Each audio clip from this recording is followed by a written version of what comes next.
Hello, overcomers. Welcome back to this channel. My name is Yvonne Bentley. I'm a faith coach helping others to change their mind so that they can start to see the world change around them.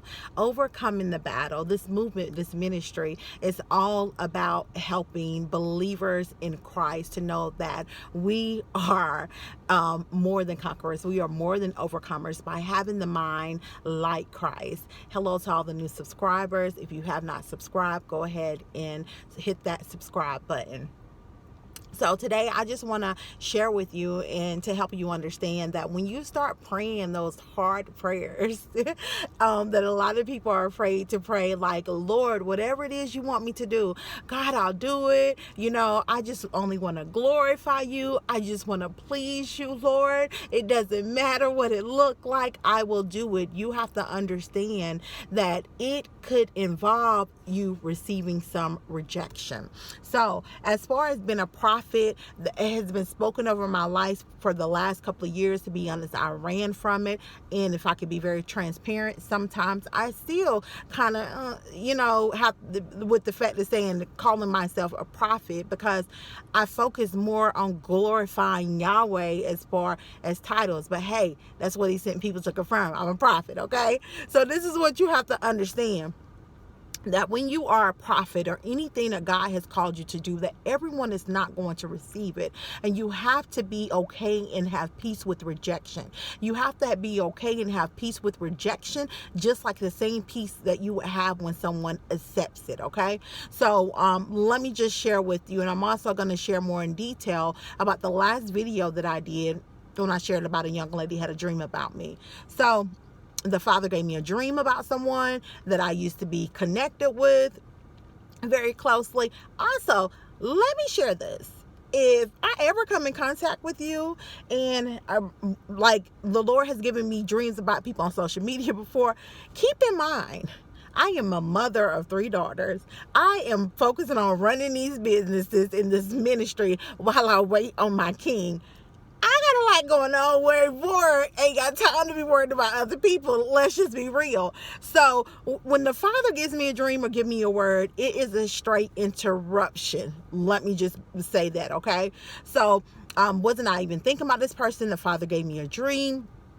And was such a stirring. Like, it's like he even warned me and showed me that this person was not going to receive. But this is what you have to understand. That's not your job. That's not something for you to focus on. You still have to be obedient and do what God tells you to do. So I shared with this person. There was some very detailed things about this dream, and I even shared what the Father said as far as that this dream was a warning before destruction.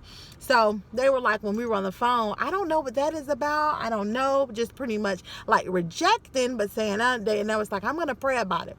So instead of sharing with me that they didn't receive it over the phone, they sent me a message afterwards saying, I don't receive that negativity. Anything that comes from the Father is going to be in faith and encouragement.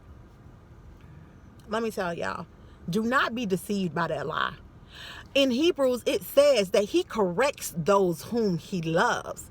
So the Father will bring correction to you. And I'm going to share how he brought correction to me by even being more in detail about the dream that the young lady had about me. So first of all, do not believe that lie that everything's going to be in love. Oh, I'm prophesying. You're getting a house. You're getting the money. No.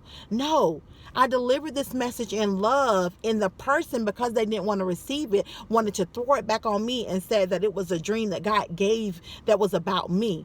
When the Father clearly just put such a stern in me and was like, reach out to him. Reach out to this person. I shared with you my last video about my celibacy journey. How I have been on a journey for 6.5 years, and I slipped and I had sex. I shared with you guys how a friend of mine who I was connected with at the time had a dream about this gentleman. Let me be in detail. This wasn't a good dream. This is clearly what she said to me. She said, Yvonne, I had a dream. If anybody know me, you may have heard me talk about my daughters. I have 3 daughters. She said, I have a dream. I had a dream, and in the dream we had 4 children. She said, and this guy was not your kid's father. First of all, let me share. My girl's dad is light, and he has like hazel green eyes. She said this guy was dark skinned. I never told this girl anything about this guy. Nothing, none whatsoever, that I met him, my encounter with him and everything.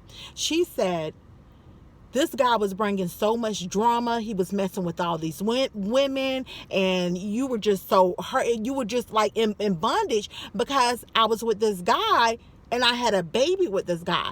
That was the Lord showing me, okay, Ivor, you slipped up. You did that one time, but he was showing her, if I continue to mess with that gentleman, this is what it was going to look like. That was my warning before destruction if I did not take heed. So please do not believe the lie that when a prophet comes to you, that it's just going to be a feel-good message. It's up to you how you receive it. It is up to you to pray for that person to seek the Lord and not to be puffed up in pride because of what was in the dream or in the word. Just know the Father loves you and he corrects those whom he loves. So I want you guys to be encouraged to know that whatever God has called you to do, that you are going to have to understand there's going to be some rejection, but you do not fear. You rise up. You do what the Father has called you to do. It is to glorify him. You do what he has called you to do, and live a life to be obedient, to please him and not to man. I remember when the Father gave me a vision, and this is what happened in the vision. In the vision, he had me speaking and helping some people. Some of these people, all of them had on chains. And in the vision, I was throwing keys to them, right? Some of them was picking up the keys and they would unlock the chains and be free. Some of them literally looked at the key, it stayed on the ground, and they did not want to be set free. So you have to understand, it is not your job if people become free or want to be set free. It is your job to be obedient to Yahweh. I love you all. Have an amazing day on purpose.